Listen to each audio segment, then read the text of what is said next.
Michael Jackson एक ऐसा इंसान जो न सिर्फ एक गायक बल्कि एक अच्छा डांसर, एक परफॉर्मर और एक लीजेंड था।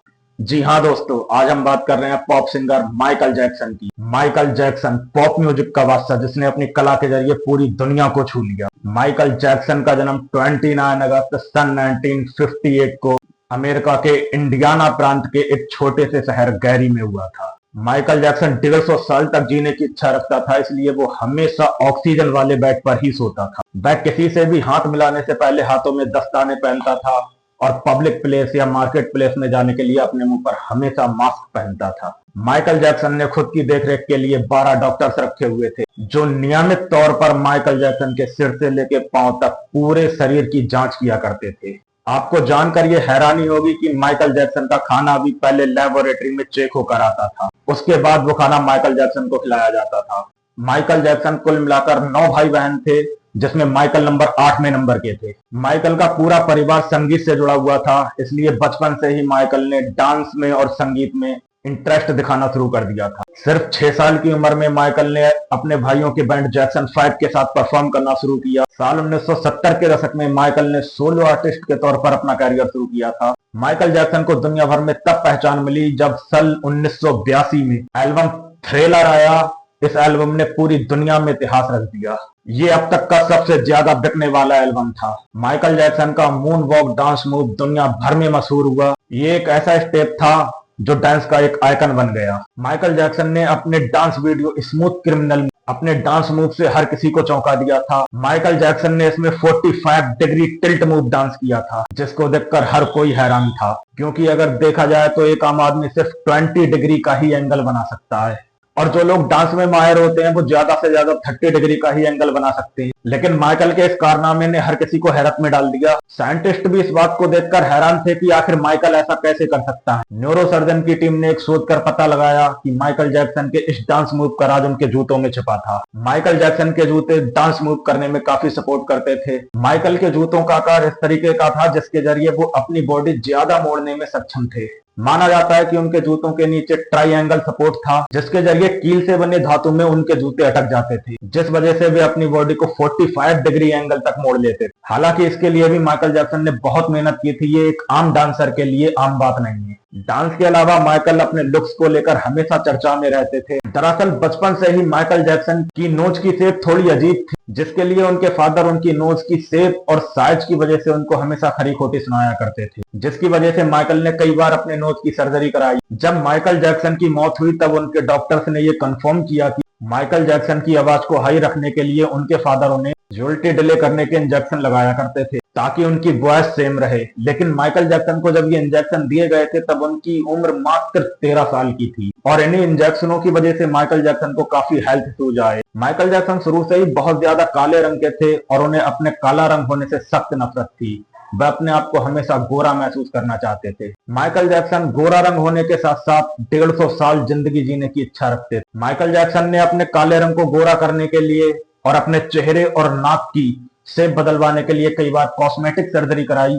ये सर्जरी माइकल की नाक, गाल, थोड़ी और स्किन टोन को मॉडिफाई करने के लिए की गई थी। सन 1980 में माइकल ने अपने करियर के शुरुआती दौर में उन्होंने अपनी नाक की सर्जरी कराई थी, जिसका सबसे पहला कारण यह था कि एक डांस एक्सीडेंट के बाद उनकी नाक में इंजरी हुई थी। बाद में उन्होंने अपने नोज स्ट्रक्चर को स्लिम और सॉफ्ट बनाने के लिए एक और सर्जरी कराई।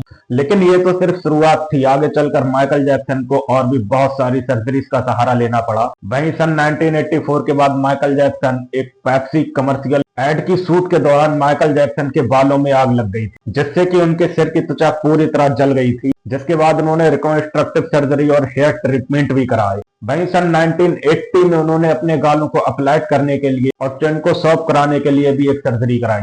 सन 1990 के बाद उनकी नाक की स्ट्रक्चर भी और ज्यादा पतली हो गई थी, जो कि उनकी पहली कराई गई सर्जरी का भी नतीजा था। माइकल ने लिप ऑगमेंटेशन और आईब्रोज को रिशेप करने के लिए भी कुछ बहुत सारे मॉडिफिकेशंस कराए, लेकिन इन सारी सर्जरीज का माइकल की सेहत पर बहुत बुरा असर पड़ा और साइकोलॉजी इंपैक्ट भी उन्हें अपनी लाइफ पर झेलना पड़ा। बहुत सारी सर्जरीज के बाद माइकल जैक्सन को फिजिकल और इमोशनल दर्द से गुजरना पड़ा, जो माइकल जैक्सन की हेल्थ इश्यूज को बढ़ाता चला गया। एक तरफ तो माइकल जैक्सन बहुत ज्यादा पॉपुलर हो चुके थे, बड़े बड़े शो और बड़े बड़े रिकॉर्ड बनाने में लगे थे, और वहीं दूसरी तरफ उन्हें बहुत ज्यादा कंट्रोवर्सीज का सामना करना पड़ रहा था। पर्सनल लाइफ के चर्चों ने माइकल जैक्सन की लाइफ को बहुत ज्यादा प्रभावित किया। वहीं कुछ लोगों ने माइकल जैक्सन की सर्जरीज को लेकर ट्रोल करना शुरू कर दिया।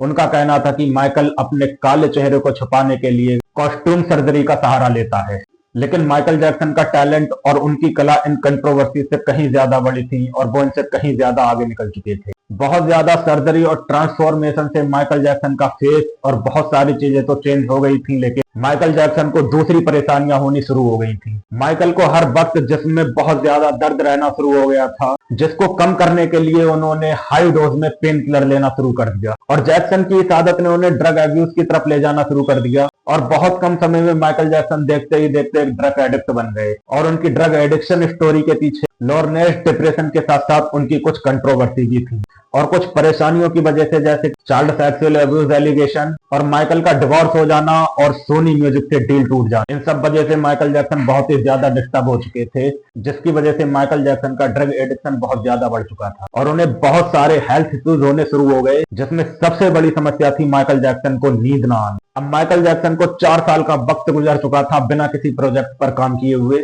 और माइकल ने हिम्मत न हारी और फिर से काम करना शुरू कर दिया। माइकल ने जिस प्रोजेक्ट पर काम करना शुरू किया था उसका नाम था दिस इज इट। ये माइकल की जिंदगी का आखिरी कॉन्सर्ट होने वाला था, जिसके लिए वो बहुत ही ज्यादा उत्साहित था, क्योंकि माइकल जैक्सन के बच्चे भी पहली बार उनका लाइव कॉन्सर्ट देखने वाले थे। 13 जुलाई से स्टार्ट होने वाले इस कॉन्सर्ट के 1 घंटे में लगभग 10 लाख टिकट बिक गए थे। सबको ऐसा लग रहा था कि माइकल अपने लास्ट कॉन्सर्ट से रिकॉर्ड ब्रेकिंग रेवेन्यू जनरेट करने को देखेंगे, लेकिन होता तो कुछ और ही है। कॉन्सर्ट शुरू होने से कुछ दिन पहले ही 25 जून 2009 को माइकल जैक्सन की मौत हो जाती है। माइकल का आखिरी कॉन्सर्ट उनके फैंस के लिए एक सपना बनकर रह गया। माइकल जैक्सन के अगर अवार्ड की बात की जाए तो उनके अवार्ड की लिस्ट बहुत ही ज्यादा लंबी है। उन्होंने ग्रैमी अवार्ड, एमटीवी अवार्ड और बहुत सारे सम्मान जीते। उन्होंने अपने गाने वी आर द वर्ल्ड के जरिए भुखमरी से लड़ने के लिए भी पैसा इकट्ठा किया। माइकल जैक्सन का सपना था कि अपनी कला के जरिए पूरी दुनिया में प्यार और एकता का संदेश दिया जाए। माइकल जैक्सन ने एक ग्लोबल चिल्ड्रन हॉस्पिटल बनाने की इच्छा व्यक्त की थी, जिसमें बच्चों को बहुत सारा प्यार और सुरक्षा दी जा सके। माइकल जैक्सन की एक और ख्वाहिश थी कि वह दुनिया की सबसे इनोवेटिव और इम्पैक्टफुल परफॉर्मेंस देने वाला आर्टिस्ट बने, जो कि लोगों के दिलों में हमेशा के लिए बस जाए। तो दोस्तों, अगर आपको माइकल जैक्सन की कहानी अच्छी लगी हो तो हमारी वीडियो को लाइक करें, चैनल को सब्सक्राइब कर दें और अपने दोस्तों में शेयर करें। हम आपके लिए ऐसी और भी बहुत सारी इम्पैक्टफुल वीडियो लाते रहेंगे। मिलते हैं अगले टॉपिक पर।